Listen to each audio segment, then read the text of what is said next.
السلام علیکم ورحمۃ اللہ وبرکاتہ۔ السلام علیکم ورحمۃ اللہ وبرکاتہ۔ ان الحمد للہ نحمده ونستعینه ونستغفره ونؤمن به ونتوکل علیہ ونعوذ باللہ من شرور انفسنا ومن سیئات اعمالنا من يهده الله فلا مضل له ومن يضلل فلا هادي له واشهد ان لا اله الا الله واشهد ان محمدا عبده ورسوله اما بعد فان خير الحديث كتاب الله وخير الهدي هدي محمد صلى الله عليه وسلم وشر الامور محدثاتها وكل محدثة بدعة وكل بدعة ضلالة وكل ضلالة في النار۔ قال تعالى: يا أيها الذين آمنوا اتقوا الله حق تقاته ولا تموتن إلا وأنتم مسلمون۔ يا أيها الناس اتقوا ربكم الذي خلقكم من نفس واحدة وخلق منها زوجها وبث منهما رجالا كثيرا ونساء واتقوا الله الذي تساءلون به والأرحام إن الله كان عليكم رقيبا۔ يا أيها الذين آمنوا اتقوا الله وقولوا قولا سديدا يصلح لكم أعمالكم ويغفر لكم ذنوبكم ومن يطع الله ورسوله فقد فاز فوزا عظيما۔ اللهم صل على محمد وعلى آل محمد كما صليت على إبراهيم وعلى آل إبراهيم إنك حميد مجيد۔ اللهم بارك على محمد وعلى آل محمد كما باركت على إبراهيم وعلى آل إبراهيم إنك حميد مجيد۔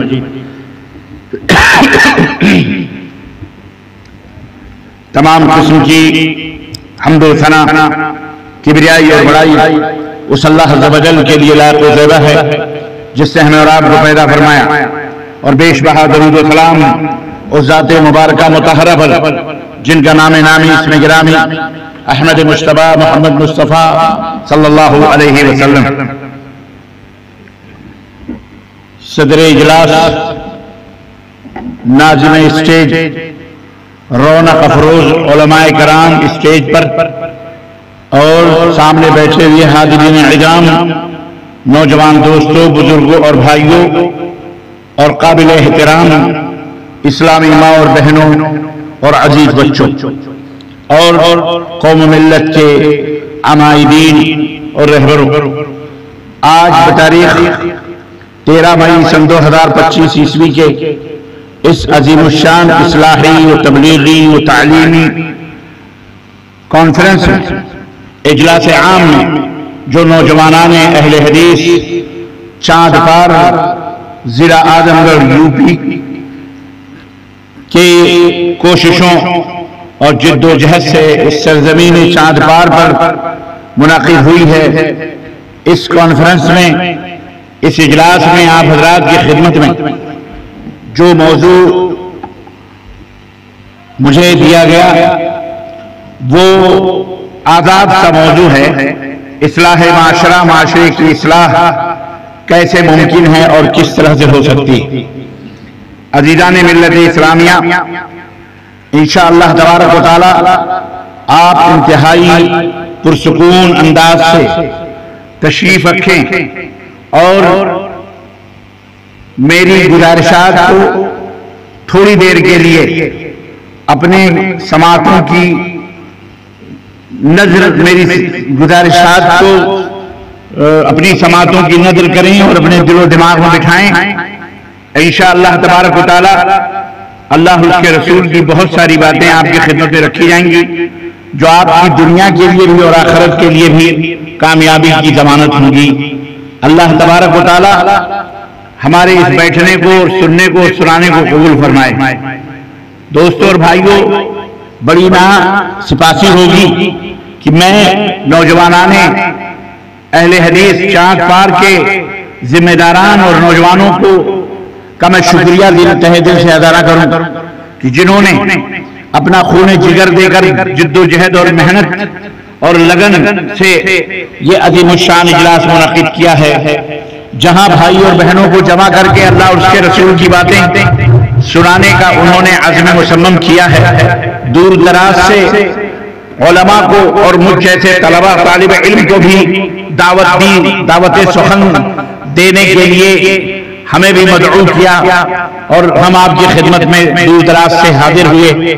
میں ان سب احباب کا مشکور و ممنون ہوں اور آپ تمام حضرات کا بھی سامعین حضرات کا بھی شکر گزار ہوں کہ اس گرمی کے موسم میں جہاں سر کے پسینے پیروں میں جا رہے ہیں، بہرحال آپ حضرات بڑی پامردی کے ساتھ اور ہمت کے ساتھ تشریف فرما ہیں اور آپ نے علماء کرام کے خطابات بڑے ہی ذوق اور شوق سے مختلف موضوعات پر سماعت فرمائے. مولانا جنید مکی حفظہ اللہ الحمدللہ انہوں نے ضلع اعظم گڑھ کی جو تاریخ اور یہاں کے علماء اہل حدیث کی جو خدمات بیان فرمائے، حقیقت یہ ہے کہ واقعی یہاں پہنچنے کے بعد احساس ہوتا ہے کہ یہاں ہر فیلڈ کے مولوی اور علماء حضرات موجود ہیں. اعظم گڑھ کی سرزمین زرخیز ہے، انہوں نے اس موضوع پہ روشنی ڈالی اور شارح ترمذی اور اسی طرح سے صاحب کتاب سیرت البخاری، اسی طرح مرعات شیخ عبید اللہ مبارک پوری رحمانی، شیخ صفی الرحمن مبارک پوری اور دیگر اجل علماء کا تذکرہ فرمایا. بڑی مسرت اور بڑی خوشی ہوئی کہ گاہے گاہے باز خاں گاہے گاہے باز خاں یہ قصہ پارینہ رہا. ہمارے نوجوانوں کو، بزرگوں کو، طالب علموں کو، علماء کو، عوام کو یہ باتیں بتائی جائیں کہ آپ جس سرزمین پہ، اور ہماری ماں اور بہنوں بیٹیوں کو بھی یہ بات بتائی جائے کہ آپ جس سرزمین پہ جی رہے ہیں، جس دھرتی کے اوپر آپ اپستھت ہیں اور جہاں آپ بیٹھے ہوئے ہیں، یہ دھرتی کوئی معمولی زمین نہیں ہے، یہ سرزمین علماء کی سرزمین ہے، بڑی زرخیز ہے. کتاب و سنت کی شرح کرنے والے، اللہ اور اس کے رسول کی باتوں کو پوری دنیا میں پھیلانے والے، صرف عجم ہی نہیں بلکہ عرب کی سرزمین پر اپنی کتابوں اور اپنی تحریروں اور اپنی تعلیموں کا سکہ جمانے والی ہستیاں اور شخصیتیں اسی سرزمین پر موجود ہیں. آپ کو پتہ ہونا چاہیے، یہ ضروری ہے تاکہ ان قصوں کو، ان واقعات اور ان حقیقتوں کو جان کر آنے والی نسلوں کے اندر جرت پیدا ہو، ہمت پیدا ہو، شجاعت پیدا ہو، عزم پیدا ہو، حوصلے پیدا ہو. ماں بہنوں اور بیٹیوں کو بھی یہ جرت پیدا ہو کہ ان کی گود میں کھیلنے والا بچہ کل اسی سرزمین سے ابھرے گا اور صرف ہندوستانی بھارت ہی نہیں بلکہ عرب و عجم کے اوپر بھی چھا جائے گا. ایسی اولاد بھی اس سرزمین نے دی ہیں. بہرحال قابل مبارکباد ہیں آپ سب حضرات اور یہاں کے مرد اور یہاں کے خواتین اور یہاں کی مائیں بہنیں بیٹیاں اور بھائی جنہوں نے ایسے جیالے پیدا کیے الحمدللہ. اور ایک بات اور میری سمجھ میں آتی ہے کہ یہاں ہر فیلڈ کے، ہر فکر اور ہر سوچ کے علماء اپنے اپنے زمانے کے علماء موجود رہیں، چاہے وہ جس گروہ کے بھی بانی اور مؤسس رہے ہوں، چاہے وہ جس جماعت کے بھی کو پروان چڑھانے والے رہے ہوں، چاہے ان کے عقائد کیوں ہی نہ خراب ہی رہے ہوں، قرآن و سنت کے خلاف رہے ہوں، چاہے ان کے ایمان بہرحال کسی نہ کسی طرح سے قرآن و سنت کے خلاف رہے ہوں، بھلے رہے ہوں، لیکن یہاں ہر فکر اور ہر سوچ اور ہر منہج کے لوگ اس سرزمین پر اعظم گڑھ کے اندر موجود ہیں. انہی میں الحمدللہ اہل الحدیث جو در حقیقت منہج صحابہ پر قائم و دائم جماعت ہے، اہل الحدیث جو جس کا منہج اور جس کا دستور یہی ہے انابت اللہ، اللہ کی طرف لوگوں کو دعوت دینا، رب کے قرآن کا پیغام لوگوں تک پہنچانا. اہل الحدیث جس کا دستور یہی ہے کہ اطیعوا اللہ واطیعوا الرسول، اے دنیا کے لوگوں، مرد ہو یا عورت، اپنے ہر معاملات میں، چاہے وہ عبادات ہوں، چاہے وہ سیاسیات ہوں، چاہے وہ معاش کا مسئلہ ہو، چاہے وہ زراعت کا مسئلہ ہو، چاہے وہ زندگی کا مسئلہ ہو، معاشرت کا مسئلہ ہو، شادی بیاہ کا مسئلہ ہو، تعلیم و تعلم کا مسئلہ ہو، عبادت و بندگی کا مسئلہ ہو، نماز روزے کا مسئلہ ہو، سجدہ اور رکوع کا مسئلہ ہو، حج بیت اللہ اور دیگر چیزوں کا غرض جو بھی چیز ہو اسے کتاب اللہ اور سنت رسول اللہ صلی اللہ علیہ وسلم کے مطابق بنا لو.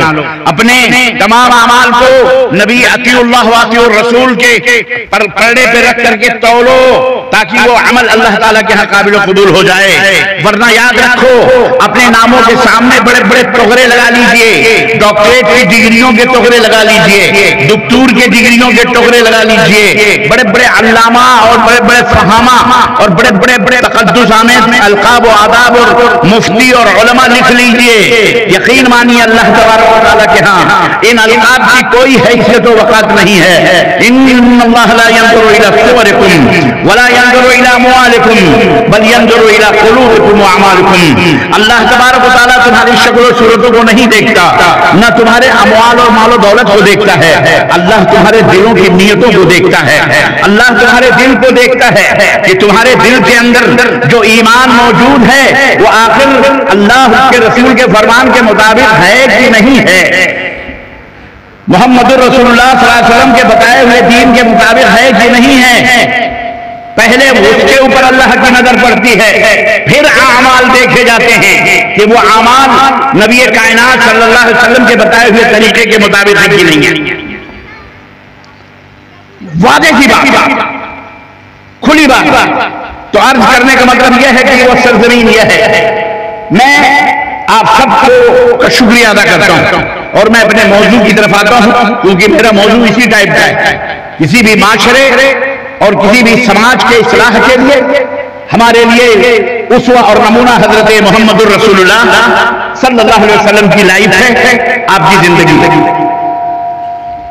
قرآن کریم نے اللہ تبارک و تعالیٰ نے کسی ادھر ادھر، کسی مفکر، کسی رائٹر، کسی جادوگر، کسی کاہن، کسی مداری، کسی شعبۃ باز کی طرف اپنے بندوں کو متوجہ ہونے کے لیے حکم نہیں دیا۔ بڑے بڑے ابو الحکم کے خطابات لینے والے مکے کے سرزمین پر موجود تھے، بڑے بڑے بہادر موجود تھے۔ اللہ تبارک و تعالیٰ نے اپنے بندوں کو جس شخصیت اور جس ذات کی طرف متوجہ کرنے کے ہونے کا حکم دیا وہ آپ سب جانتے ہیں اور ہم سب جانتے ہیں، کلمہ پڑھتے ہیں ہم، ایک اللہ کے اوپر ایمان لانے والے، ایک رسول کا کلمہ پڑھنے والے۔ ہمیں اللہ تبارک و تعالیٰ نے جس شخصیت کی طرف حکم دیا کہ اسے دیکھو، وہ شخصیت کوئی اور نہیں، مکے کی دھرتی پر پیدا ہونے والی وہ شخصیت، وہ ذات، یتیم مکہ، وہ در یتیم، وہ آمنہ کا لال، عبداللہ کا بیٹا، حضرت محمد الرسول اللہ۔ زور سے کہو صلی اللہ۔ ایک تو آپ اتنی دور بیٹھے ہوئے ہیں، نہ جانے کیا سوچ کر کے بٹھایا گیا، اللہ بہتر جانے۔ دوسرے یہ کہ جب تک چہرے نہ دیکھیں، آنکھوں میں آگے نہ ڈالیں، بات نہیں ہوتی مکمل طریقے سے، اچھی طریقے سے۔ لیکن بہرحال مجھے عجیب سا لگ رہا ہے، اب میں آخری ہی وکٹ ہوں، میرے بعد تو شاید کوئی وکٹ نہیں ہے، تو آپ آ جائیں، کھیل لیتے ہیں، پچ کو بھر دیجیے، ایک دم کھیلتے ہیں اب آپ کی زبان میں، کیونکہ ماشاءاللہ میں نے سنا ہے کہ اہل اعظم گڑھ کھیل کود میں بڑے بڑے آگے ہیں بھائی۔ 45 لاکھ روپے کرکٹ کے اوپر خرچ ہو رہے ہیں، اور یہ کوئی ایرو بیرو لوگ نہیں کر رہے، ماشاءاللہ تبارک اللہ۔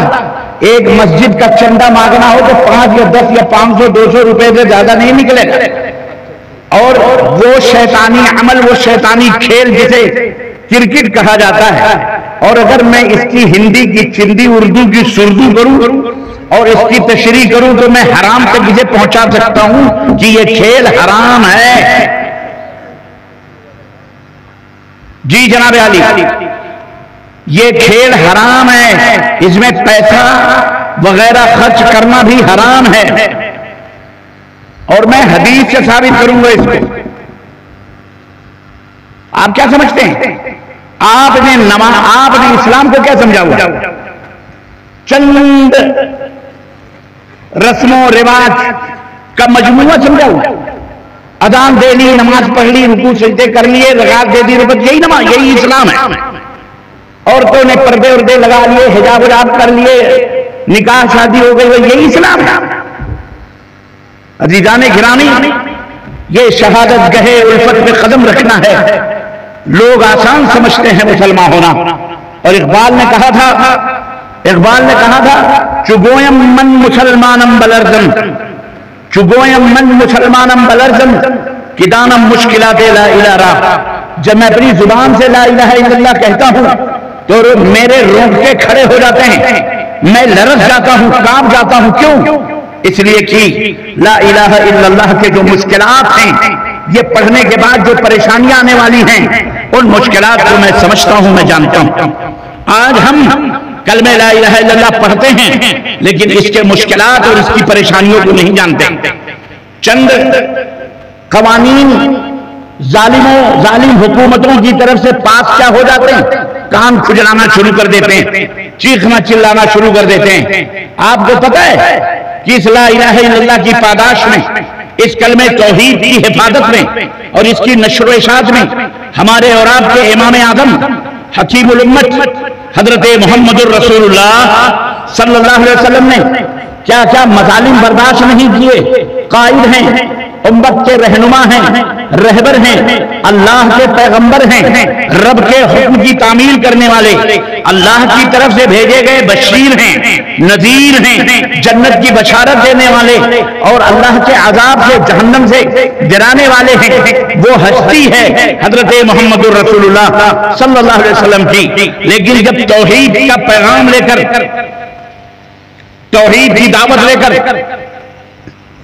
جبل صفا پر، صفا پہاڑی پر جب کھڑے ہوتے ہیں اور لوگوں سے کہتے ہیں یا ایھا الناس، اے دنیا کے لوگوں، قولوا لا الہ الا اللہ، لا الہ الا اللہ کہہ لو، تملک العرب والعجم، عرب و عجم کے مالک بن جاؤ گے، کامیابی تمہارے قدموں کو بوسہ دے گی. اللہ کے حبیب کا یہ کلمہ سننا تھا.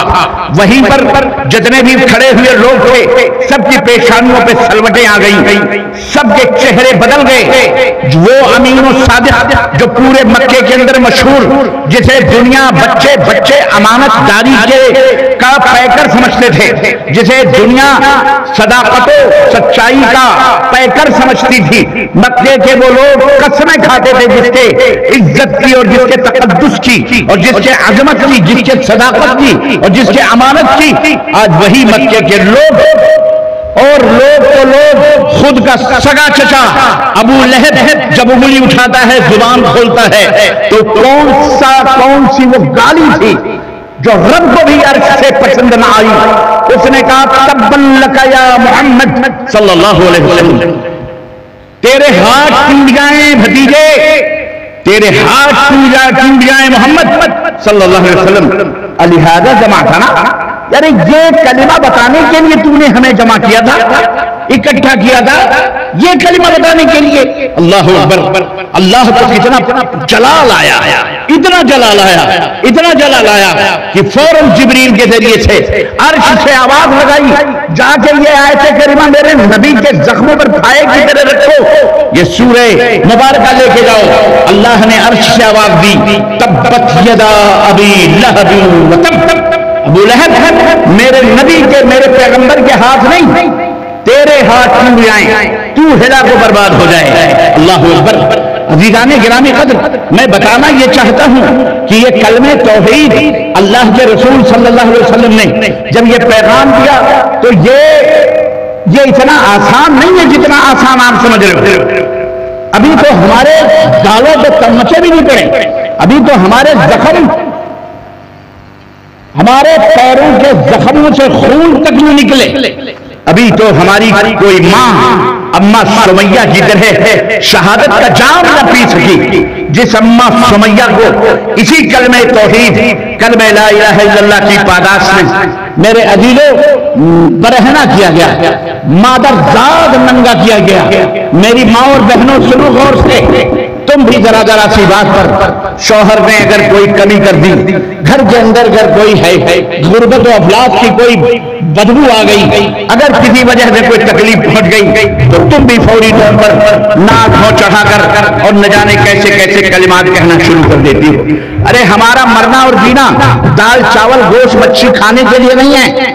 آج دشمن ہم کو کھانے کا ایک کیڑا سمجھ بیٹھا ہے، جانور، کہ ہم پیدا ہی ہوئے ہیں کھانے کے لیے. مومن کھانے کے لیے نہیں پیدا ہوا، مومن جو ہے انواع اور اقسام کی ڈشیں لانے کے لیے نہیں پیدا کیا گیا. مومن کو کسی مقصد کے لیے پیدا کیا گیا ہے، مومن کو کسی ہدف اور ٹارگٹ کے لیے پیدا کیا گیا ہے. اللہ اکبر. مومن اس دنیا کے اندر اپنا جہنم بھرنے کے لیے نہیں آیا. مومن کو کس لیے پیدا کیا پتہ ہے؟ سنو اپنی ذمہ داری سنو. بات تھوڑی لمبی ہوتی جا رہی ہے, میں پتہ نہیں کہاں سے کہاں جا رہا ہوں. دن میں یہ بھی آتا ہے آ سکتا ہوں, پلٹ کے نہیں سمیٹ لگتا ہوں کہ نہیں. بات کرکٹ کی چلی, بات کرکٹ کی چلی تھی. جناب علی مومن اس لیے نہیں پیدا ہوا کہ 45-46 لاکھ روپے کرکٹ کے اوپر.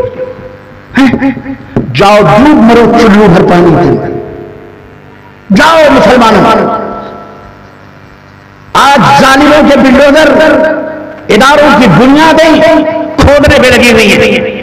اب ظالم حکومتوں نے مسجدوں کے دیوار توڑنا شروع کر دیے. ہمارے گریبانوں تک ان کے ہاتھ آئے. ہم اس کی فکر نہ کرتے ہوئے ان شیطانی کھیلوں کے چکروں میں ہمارے پیسوں کو خرچ کر رہے ہیں. اور تم کیا پوچھتے ہو؟ یہ مال تمہارا ہے, تم سے پوچھا نہیں جائے گا. رب کعبہ کی قسم ہے, اگر ہمیں محمد رسول اللہ صلی اللہ علیہ وسلم کے کلمے پہ یقین ہے اور آپ کی رسالت و نبوت کے اوپر اگر ہمیں اعتماد ہے اور یقین کامل ہے, تو ہر مومن جانتا ہے لا تزال قدم عبد. مسیح رسول نے فرمایا تھا کہ میدان محشر ہوگا, اللہ اپنے عرش کے اوپر جلوہ فرما ہوگا, فرشتے اللہ کے عرش کو اٹھائے ہوئے ہوں گے. ایک ایک شخص کو رب تعالی کی بارگاہ میں کھڑا کیا جائے گا, اس سے حساب لیا جائے گا. جب تک وہ 4 سوالوں کے جواب نہ دے لے تب تک وہ اپنی جگہ سے ہل نہیں سکتا. عن شبابہ فیما ابلاہ, جوانی کے بارے میں پوچھا جائے گا کہ یہ جوانی کہاں تم نے گزاری ہے. وعن عمرہ, اس کے عمر کے بارے میں پوچھا جائے گا فیما افناہ, اس عمر کو تم نے فنا کہاں کیا. کھیل کود میں, لہو لہب میں, دنیا کے حطام خرید بٹورنے کے لیے, جنگل اور مٹی کو دھول بٹورنے, اینٹ اور پتھر جمع کرنے میں. ہم نے تم کو کس لیے بھیجا تھا اور تم وہاں کرنے کیا لگے.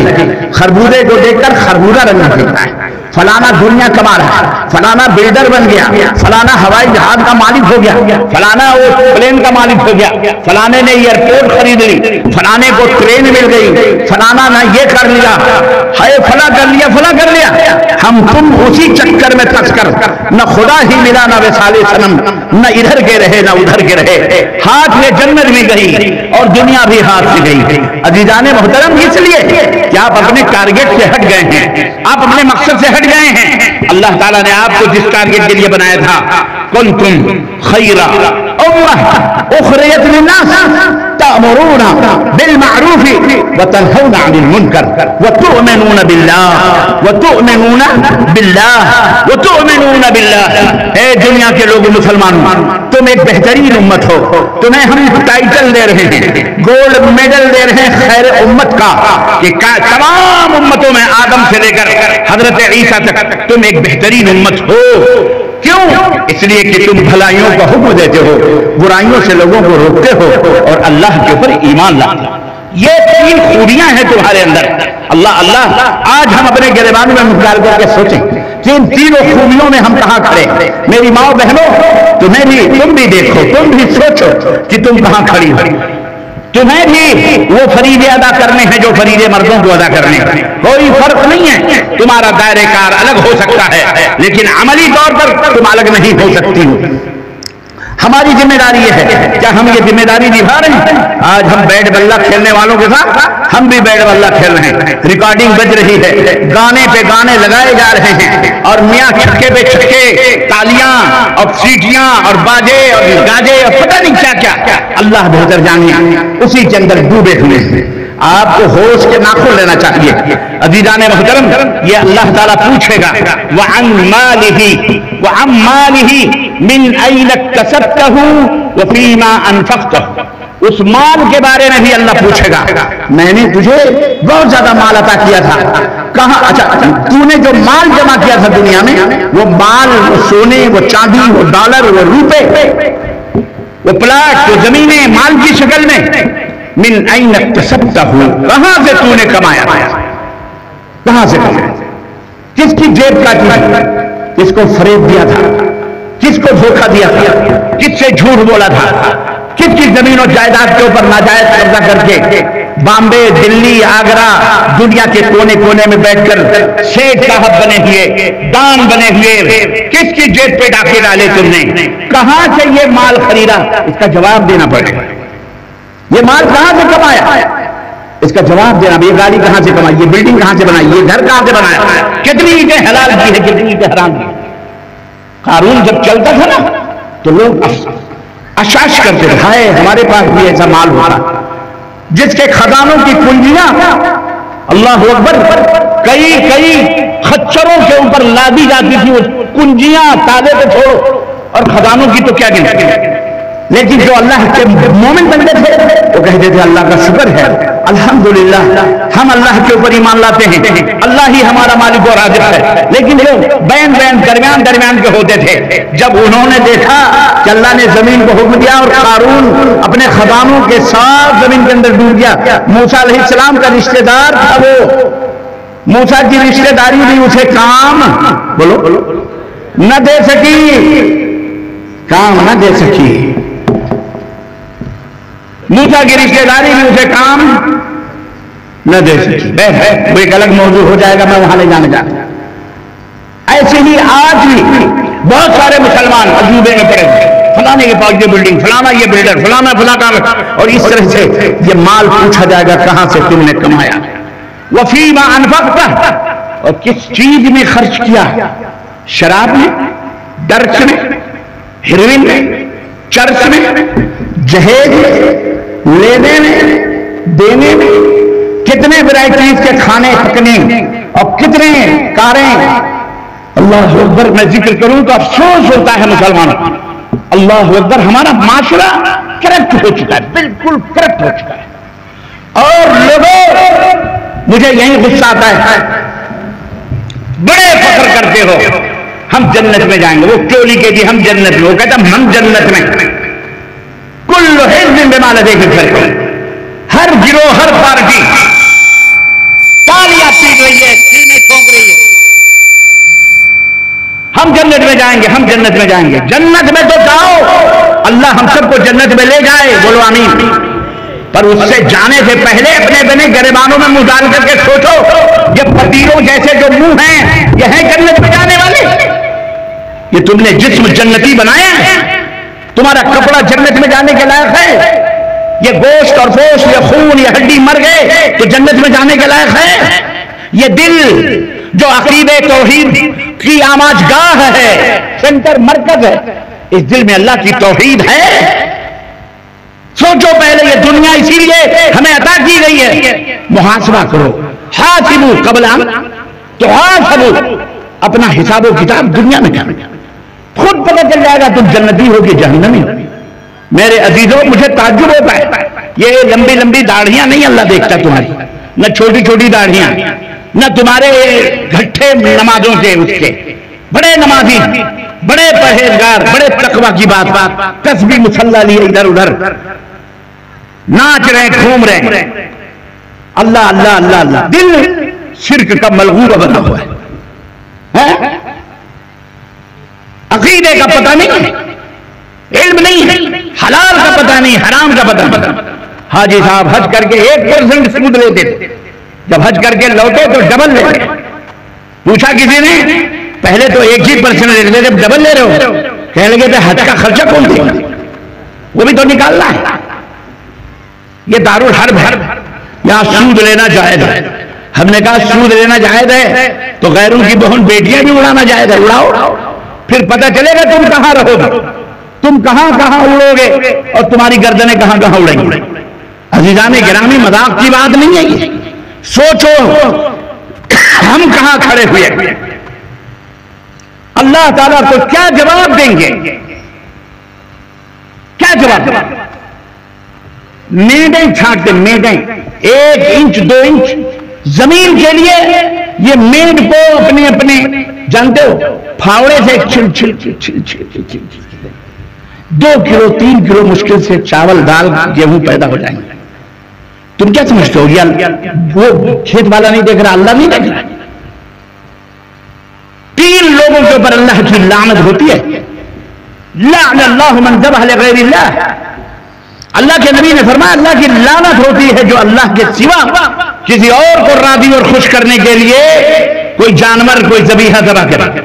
یہ خواجہ کے نام کا بکرا ہے، یہ سدو کے نام کا بکرا ہے، یہ رفائی کے نام کا مرغا ہے، یہ فلانے کے نام کی مرغی ہے، وہ اجالے شاہ کا مرغا، دھیرے شاہ کی مرغی، وہ فلانے تربت، وہ فلانے تادیہ، وہ فلانے علم، فلانا چبوترا، وہ فلانا لعنت ہوتی ہے اس شخص پر جو غیر اللہ کو راضی اور خوش کرنے کے لیے جانور یا کوئی ذبیحہ ذبح کرتا ہے، اللہ کے نبی نے فرمایا۔ اور دوسرا لعن اللہ من سب والدیہ، اللہ کی لعنت ہوتی ہے جو اپنے ماں باپ کو گالیاں دے۔ اپنے ماں باپ کو گالیاں، صحابہ نے کہا اللہ کے نبی ماں باپ کو گالی کیسے؟ بھلا ماں باپ کو گالی کون دے گا؟ آپ نے فرمایا لوگ دیتے ہیں۔ سنو کیسے دیتے ہیں؟ اللہ کے نبی نے فرمایا تم نے کسی کی ماں باپ کو گالی دی اور اس نے پلٹ کر تمہاری بھی ماں بہن کی گالی دی، تو تم گالی اسے نہ دیتے تو سامنے والا تمہاری ماں بہن کو گالیاں دیتا۔ تم نے دی اس کی ماں، اس کے ماں بہن کی گالی، اس نے پلٹ کر تمہاری ماں بہن کو گالی دی، مطلب یہ کہ تم نے اپنے ماں بہن کو گالی دی۔ اللہ اکبر۔ آج دیکھو مسلمان، دلی ہو، بامبے ہو، آپ کے علاقوں میں ایسی گھناؤنی گالیاں، اعوذ باللہ استغفر اللہ، شرم آتی ہے۔ میں تو کہتا ہوں یہ زمانے میں ہم بچپن میں تو اتنی گالیاں نہیں سنتے جو اس وقت گالیاں عجیب و غریب۔ بھلے مسلمان غیروں کی میں بات نہیں کرتا، غیروں تک تو ہم نے اپنا دین پھیلایا ہی، غیروں تک تو ہم نے اپنا اسلام متعارف ہی نہیں کروایا، پریچے ہی نہیں دیا کہ ہمارا اسلام کہتا کیا۔ ہم تو ابھی اپنوں کے سنبھالنے میں لگے ہوئے ہیں۔ میرے مسلمان بھائیوں، یہ حال ہے۔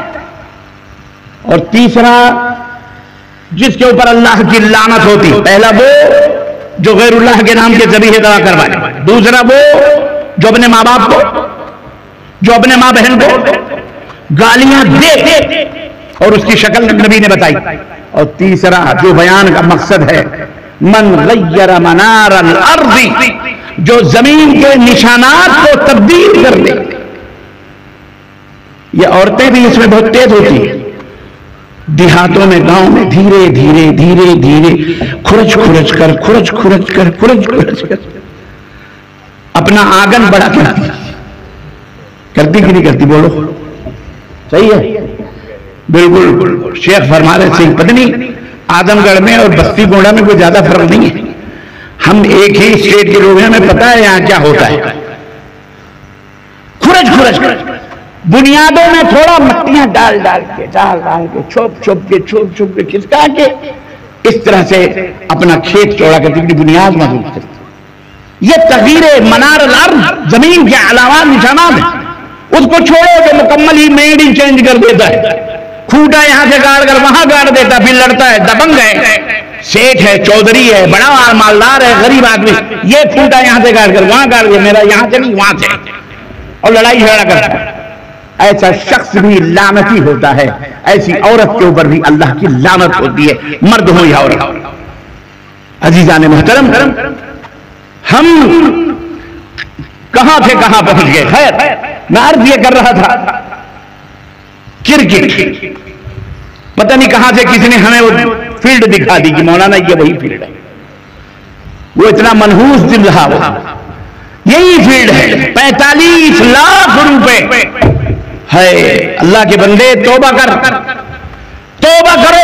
آپ کہو گے مولانا آپ نے کہا میں حدیث سے ثابت کروں گا، میں نہیں بتاؤں گا، ہمارے علماء بتائیں گے۔ اپنے علماء سے پوچھنا کہ کرکٹ حرام کیوں ہے، کچھ نہ کچھ ہونا چاہیے بحث کے لیے۔ یہ میں بحث کے لیے نقطہ چھوڑ رہا ہوں، مجھے پتا ہے پتہ نہیں کتنی گالیاں آئیں گی، کتنی دعائیں بھی، لیکن میں یہ نقطہ چھوڑ رہا ہوں۔ اور نہ کوئی ثابت کرے مائی کا لال تو میرا ربانی ثابت کرے گا انشاءاللہ تبارک و تعالی، صحیح حدیث سے انشاءاللہ تبارک۔ سمجھ پائے گا کہ کرکٹ کیوں حرام ہے؟ تو دنیا کے اندر آپ کو اللہ تبارک و تعالیٰ نے جس مشن کے لیے پیدا کیا ہے، وہ مشن یہ دنیا کے کوڑے کرکٹ، کھیلو کودو کوئی حرج نہیں، جو حلال طریقے ہیں، جو جائز طریقے ہیں وہ کھیلو، وہ کھلاؤ، حلال طریقے۔ اب یہ کیسے پتہ چلے گا یہ حلال ہے یہ حرام ہے؟ ظاہر ہے اس کے لیے آپ کو پڑھنا پڑے گا، سیرت مصطفیٰ صلی اللہ علیہ وسلم کو پڑھنا پڑے گا، صحابہ کی سیرت کو پڑھنا پڑے گا۔ لاٹھی کھیلو، تلوار بازیاں سیکھو، اپنے بچوں کو نشانے بازیاں سکھاؤ، بندوق سے رائفل، مجھے کل ہی پتا چلا کہ ماشاءاللہ ہمارے دیش کے اندر بغیر لائسنس کے وہ والا ایئرگن ملتا ہے، خرید سکتے ہیں۔ یہ نہیں سکھاتے اپنے بچوں کو لائسنس، ہم یہ نہیں کہتے گولیل کا زمانہ گیا، حالانکہ وہ ہے۔ اپنے بچوں کو بچیوں کو نشانہ بازی سکھاؤ، غبارے بات کر یا ڈبے بات کر یا ٹین بات کر یا جو بھی شکلیں ہیں، اپنے گھر میں ایئرگن 12,000 13,000 14,000 کا ملے گا، لے کر کے ان کو نشانے بازیاں سکھاؤ۔ کل کو اللہ نہ کرے یہ بھوکے ہو گئے، بندوق ٹانگی، کسی طرف جنگل بیابان میں نکلے، ٹھائیں 2-4 پرندے نیچے گرے، لکڑیاں جمع کی، چھیلا، دبا کیا، بھونا، پیٹ بھرا، دریا سے پانی بھی، الحمدللہ۔ کیا روزیاں اللہ نے تمہارے لیے آسمانوں میں رکھی ہیں، اڑ رہی ہیں، یہ روزیاں اڑ رہی ہیں، تمہارے پاس پکڑنے کے لیے طریقہ نہیں ہے۔ پولیٹری مرغیوں کے اوپر اپنے پیٹ بڑھا رہے ہو اور مزے لے رہے ہو، یہ کھاؤ، یہ اللہ تعالیٰ نے سیکھو نشانے بازیاں۔ اللہ کے نبی نے فرمایا کہ 4 چیزیں وقت کو ضائع، 4 کھیل ایسے ہیں جس کا حساب و کتاب نہیں ہوگا، جس میں جو وقت صرف کیا جائے، جو ٹائم صرف کیا جائے، اس کا حساب و کتاب اللہ کے ہاں نہیں ہوگا۔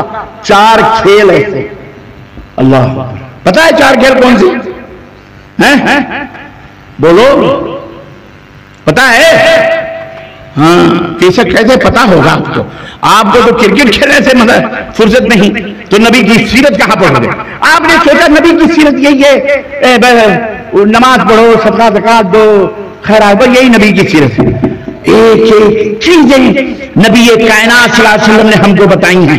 صحابہ فخر کرتے تھے کہ میرے نبی نے جو ہمیں حمام واش روم میں بیٹھنے تک کا سلیقہ بتایا ہے کہ کیسے باتھ روم میں بیٹھنا ہے، یا خلا میں تمہیں بیت الخلا جانا ہے، کھیت میں، میدان میں، وہاں کیسے بیٹھنا ہے، کتنا چھپنا ہے، کتنا بیٹھنا ہے، کیسے پتھر استعمال کرنے ہیں، کتنے پانی استعمال، اللہ کے نبی نے سب بتایا ہے۔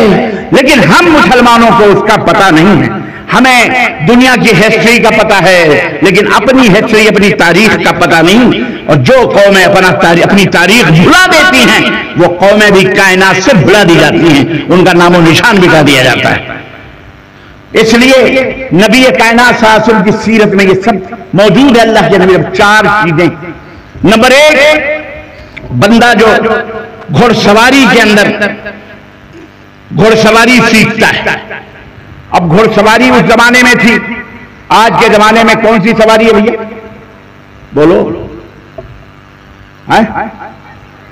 ہاں، سائیکل ہی تک پہنچے ہو۔ اس دنیا تو گئی چاند ستاروں سے بھی آگے۔ راکٹ چلانا سیکھو اللہ کے بندو، دور نظر رکھو گے تو دور تک پہنچائے جاؤ گے۔ سائیکل پہ رکھو گے، سائیکل پہ معاملہ رکھو گے تو وہیں اٹکے رہو گے، پنچری لگاتے ہیں۔ ویسے بھی مسلمانوں کو تانے مل رہے ہیں کہ جی پنچری لگاتے ہیں، پنچری ان کو کسی شخص نے کہا تھا کسی موقع پر، اب یہاں کے بھارت کے لوگوں کو بتاؤ، ہم پنچری تو لگاتے بھی ہیں اور پنچر کرتے ہیں۔ ہم پنچری بھی لگاتے ہیں اور پنچر، بولو، ہم دونوں جانتے ہیں بیٹا۔ تو کہنے کا مطلب یہ ہے کہ دور کی، کوئی کسی نے کہا رافیل بنا ہے، رافیل اڑا، رافیل فیل ہے، رافیل فیل ہو گیا۔ اللہ تعالیٰ خیر فرمائے اور اللہ تبارک و تعالیٰ ہمارے وطن اور ہمارے ملک کی حفاظت فرمائے، اور ظالموں کے ظلم سے اور شیطانوں کے شیطنت سے اور ہمارے ملک کے اوپر ٹیڑھی آنکھ دیکھنے والوں سے اللہ تبارک و تعالیٰ ہم سب کو محفوظ فرمائے، ہمارے وطن کو محفوظ رکھے۔ اور جب وقت آئے گا تو انشاءاللہ ہم اسے بھی دکھا دیں گے انشاءاللہ تعالیٰ، عید کا جواب پتھر سے دیں گے۔ ہم بھارت کے دشمنوں کو کبھی معاف نہیں کریں گے انشاءاللہ تبارک تعالیٰ، چاہے وہ اندر کا ہو چاہے وہ باہر کا ہو، ہم خوب جانتے ہیں۔ اس لیے خیر یہ جلسہ ایک دینی جلسہ ہے، بات آئی تو یہ میں آپ کہہ دیتا ہوں، عزیزان محترم، سواری سیکھنا، چاہے وہ موٹر سائیکل ہو، چاہے وہ سائیکل ہو، چاہے وہ کار ہو. نبی کے صحابہ کے دور میں صحابیات بھی گھوڑ سواریاں کرتی تھی. صحابیات بھی الحمدللہ گھوڑے کی سواری کرتی تھی. آج سعودی عرب نے کار ڈرائیونگ کا لائسنس اگر عورتوں کو اجازت دے دی تو ایسا لگا پوری دنیا کے اندر بھونچال چھا گیا. ایسا لگا جیسے فرشتے سائیکل چلانا یا موٹر کار چلانے کی اجازت ان کو دے دی گئی.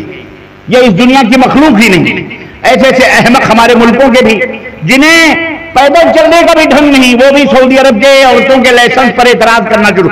وہ دیکھو عورتوں کو لائسنس دیا. اس بیوقوف بے غیرت کو پتہ ہی نہیں کہ نبی کے زمانے میں ایک صحابیہ غزوہ احد کے اندر اللہ کے نبی آگے بڑھ رہے ہیں، لڑ رہے ہیں، لڑتے جا رہے ہیں. پلٹ کے دیکھا تو یہ خاتون اللہ کے نبی کے پیچھے گھوڑے کے اوپر بیٹھی ہوئی اور جناب علی زین کسے ہوئے ہتھیار سے لیس. پلٹ کے دیکھا، کہا تم کون ہو؟ کہنے لگی اللہ کے نبی فلاں. کہا تم یہاں کیا کر رہی ہو میدان جنگ میں؟ انہوں نے کہا کہ میں آپ کی حفاظت کے لیے آپ کے پیچھے کھڑی ہوں کہ مبادا کوئی دشمن پیچھے سے آپ کے اوپر حملہ کرے تو میں اس کی گردن اڑا دوں. یہ اس دور کی خاتون تھی. آج ہمارے دور کی خاتون ہے کہ ہم نے ان بیچاریوں سے سائیکل بھی چھین لیا. سکھاؤ اپنی بچیوں کو سائیکل، سکھاؤ اپنی بچیوں کو موٹر سائیکل. اگر اللہ نے کار دیے ہیں تو کار بھی سکھاؤ ان کو، کار بھی سکھاؤ انہیں، ٹرک بھی سکھاؤ انہیں، جہاز بھی سکھاؤ انہیں، پائلٹ بھی بناؤ. لیکن یہ تمام سب کے دائرے اللہ نے مقرر کیے ہیں، رسول نے مقرر کیے ہیں ان تمام چیزوں میں. عزیزان گرامی، اس کی بے حد ضرورت ہے. ہمارے تو بچے ہی نہیں جانتے کار چلانا، کہ جائے کہ ہماری عورتیں ہماری بیٹیاں جانیں. ابھی وہاں تک پہنچے نہیں. ذرا میدان کو وسیع کرو، کھلا کرو ذرا. اللہ کے رسول صلی اللہ علیہ وسلم نے فرمایا جو بندہ سواری سیکھتا ہے، یعنی جس بھی سواری اس میں جو بھی وقت لگتا ہے، 2 گھنٹے 4 گھنٹے 3 گھنٹے جو بھی ٹائم لگتا ہے، اللہ تعالیٰ اس وقت کا حساب و کتاب نہیں لے. نمبر 1. نمبر 2، تیراکی. سباحہ عربی میں کہتے ہیں تیراکی سیکھنا. جو بندہ تیراکی سیکھنے میں وقت صرف کرے، اپنے بچوں کے لیے سوئمنگ پول، نہریں، ندیاں، ان کو تیراکی سکھاؤ. تیراکی معلوم ہے کتنے لوگوں کو تیراکی آتی ہے؟ ہاں، ندی نالوں میں تیرنا ان کو ڈال دو، ماشاءاللہ چندی ہاتھ اڑے ہیں، باقی تو سب شاید نہیں جانتے ہیں. سب کو سیکھنا چاہیے تیراکی. شاہ اسماعیل شہید دہلوی رحمت اللہ علیہ 2-2 3-3 گھنٹے پانی کے اندر رہ لیا کرتے تھے.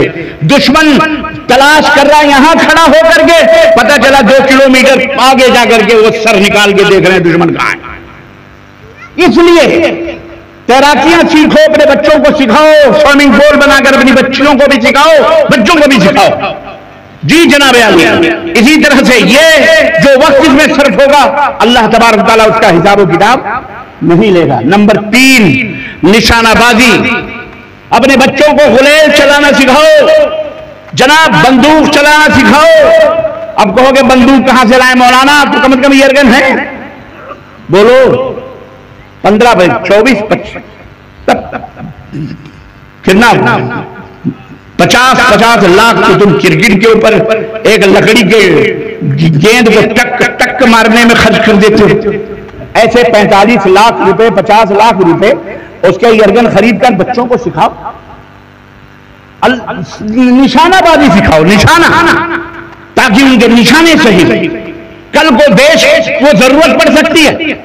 جیسے ابھی کچھ دن پہلے دیش کو ضرورت پڑی، ہماری فوج کہاں تک بیچاری جائے گی؟ کبھی ضرورت پڑی تو ہمیں بھی تیار رہنا چاہیے نا اپنے دیش کی حفاظت کے لیے. بولو تیار رہو گے کہ نہیں تیار رہو گے؟ اپنے وطن کی حفاظت کے لیے تیار رہو گے.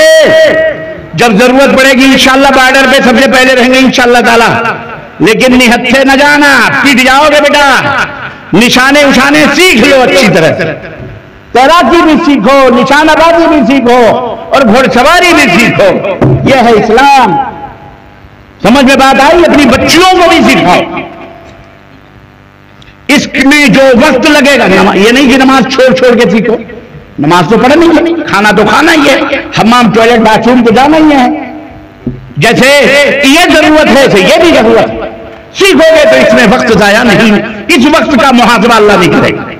اور چوتھی چیز ہے آخری، پتہ ہے اس وقت اس میں بھی جو ٹائم صرف ہوتا ہے اللہ تعالیٰ اسے بھی اس کا بھی حساب و کتاب نہیں لے گا. پتہ ہے وہ کوئی سا عمل ہے، وہ ہے میاں بیوی کا آپس میں گھر میں بیٹھ کر چہل کرنا، ہنسی مذاق کرنا، گدگدی لگانا، ایک دوسرے کو چمٹیاں لینا، مذاق کرنا، ہنسنا کھیلنا اپنی بیوی سے، اللہ اکبر، وقت صرف کرنا.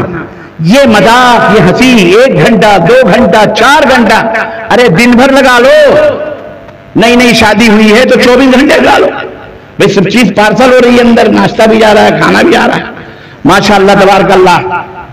تو اس میں جو وقت لگ رہا ہے اس وقت کا بھی حساب و کتاب بولو کیا دین پایا ہے ہم نے. اللہ اکبر، کیا دین ہے. اللہ اکبر. حقوق ادا کریں آپ اپنی بیوی کے، اور بیویاں اپنے شوہروں کو خوش کریں، شوہر اپنی بیوی کو خوش کرے. چہل یہ صرف ایک ہی دن نہیں، 2 دن نہیں، ہمیشہ صبح ہو شام ہو. آئی لو میڈم، آئی لو یو. اما ہنسنے کی کون سی بات ہے؟ یہ تو سب کو کہنا چاہیے، مولوی حضرات کو بھی کہنا چاہیے. اٹھتے بیٹھتے باہر نکلتے السلام علیکم بیگم، آئی لو یو. پھر دیکھو خدمتیں ماشاءاللہ انشاءاللہ تبارک و تعالی. اللہ ہماری عورتوں کو سلامت رکھے، صحت و عافیت سے رکھے. وہ ہماری عزت ہیں، وہ ہماری آبرو ہیں. ہمیں ان کی حفاظت کی ذمہ داری دی گئی ہے. الرجال قوامون علی النساء، محافظ ہیں، نگراں ہیں، داروغہ نہیں ہیں. عورت ٹیڑھی پسلی سے بنائی گئی ہے، معلوم ہے؟ اللہ کے نبی نے فرمایا کہ آدم کو اللہ تعالیٰ نے پیدا کیا، جنت میں سوئے تھے، آنکھ کھلی تو دیکھا کہ کوئی خاتون بڑی حسین بڑی خوبصورت وہاں جو ہے بیٹھی ہے سرہانے. اب بابا آدم نے پوچھا تم کون ہو؟ دیکھا پہلی دفعہ جنت میں. کہا تم کون ہو؟ کہا میں ہوا ہوں. ہوا کا مطلب ہوا بہرحال خوش، میاں بیوی خوش. اللہ کے نبی نے فرمایا ان کو جتنا بھی تم، یہ آدم کی بائیں پسلی سے بنائی گئی، ٹیڑھی پسلی. اور ٹیڑھی پسلی جو ہوتی ہے، جو سب سے اوپر ہوتی ہے، وہ سب سے ٹیڑھی پسلی ہوتی ہے. اگر تم اس کو سیدھا کرو گے تو وہ ٹوٹ جائے گی، تو اس پسلی کو ٹیڑھا ہی رکھو. یہ پسلی ٹیڑھی ہے کہ اس کو سیدھا کرو گے ٹوٹ جائے گی. ایسی عورتیں ٹیڑھی پسلی سے بنائی گئی ہیں، اس کو اگر سیدھا کرو گے تو یہ کٹ سے ٹوٹ جائے گی. اس کو سیدھا نہ کرنا، کبھی زندگی میں ایسی غلطی نہ کرنا، وہ ٹیڑھی کی ٹیڑھی رہے گی. یہ نقطہ جس شوہر کے، جس مرد کے دماغ میں آ گیا وہ بہترین اور کامیاب مرد کہلاتا ہے. یہ جو 2-2 3-3 چرچر کرتے ہیں نا، وہ یہی فارمولا اپنائیں گے. ان میں آپ سوچو یار یہ بڑا گھوم رہا ہے، ماشاءاللہ بڑا نوجوان بنا، بڑا پیسے والا، 3-3 کاریں 4-4 کاریں اس کے پاس تو موجود ہیں، ہم تو ایک ہی بیوی میں فقیر ہیں. یہ 4-4 اللہ اکبر، اس کو کیسے؟ یہ خیر وہ ایک الگ فلسفہ نہیں، وہ ایک الگ حقیقت ہے. اللہ تعالیٰ برکتیں نازل فرماتا ہے. وہ اپنی قسمت کا، وہ اپنی قسمت کا، وہ اپنی قسمت کا بچے سب لاتے ہیں تو وہ جمع ہو کر کے وہ ایک محل تعمیر ہو جاتا ہے. آپ ایک ہی کر کے لائے تو ایک ہی کی قسمت سے کھاؤ گے نا، تو ایک ہی چیز، ایک ہی روپیہ گھر میں آئے گا. 2 لاؤ گے تو 2 روپے آئے گا، 3 لاؤ گے 3 روپے آئے گا. میں آپ کو برکت کی مثال دے رہا ہوں. کبھی میری مائیں بہنیں کہیں یار یہ ربانی صاحب تو الٹی نگاہ بہا رہے، ہمارے مردوں کو بگاڑ رہے ہیں. ارے بگاڑ نہیں رہے ہیں، اللہ نہ کرے اللہ تعالیٰ آپ کہ میاں بیوی کے درمیان محبتوں کو سلامت رکھے، برقرار رکھے. ہماری دعائیں ہیں، نیک خواہشات ہیں. اسلام کا ایک مسئلہ ہے وہ بتا رہا ہوں، کل کو ضرورت پڑ سکتی ہے تو اسے حرام نہ سمجھنا. اور یہ اللہ کے فیصلے ہیں، اللہ کے کسی فیصلے پر کسی مومن کو پیشانیاں نہیں سکوڑنی چاہیے، بلکہ اسے کھلے پیشانی کرنا چاہیے، قبول کرنا چاہیے. کوئی ضروری نہیں کہ ہر چیز تھوک پاک ہے تو اس کو جناب علی چاٹو گے جبھی وہ پتہ چلے گا وہ پاک ہے، ایسا تو نہیں ہے نا. ہم مسلمان ہیں الحمدللہ کہ گائے کا گوشت کھائیں گے جبھی مسلمان کہلائیں گے، جیسا کہ بعض لوگ سوچتے ہیں. اعوذ باللہ، کوئی ضروری نہیں، کوئی ضروری نہیں. آپ گوشت کھائیں ہی نہیں، اما بکرے ہی کا نہ کھائیں، پرندے ہی کا نہ کھائیں، پھر بھی آپ مسلمان رہیں گے کہ نہیں رہیں گے؟ بولو. اور لوگ یہی سمجھے ہوئے ہیں کیونکہ ہم نے لوگوں کو یہی سمجھایا ہوا ہے. لوگوں ہم نہیں گوشت کھانے کو کیا کہتے ہیں فرض اور واجب سمجھتے ہیں. بہت سارے مسلمان بھائی بہن ہیں جو نہیں کھاتے. بالکل اسی طرح سے 4 ہیں اسلام کے اندر، لیکن یہاں 40 بھی 4 بھی نہیں ملیں گے.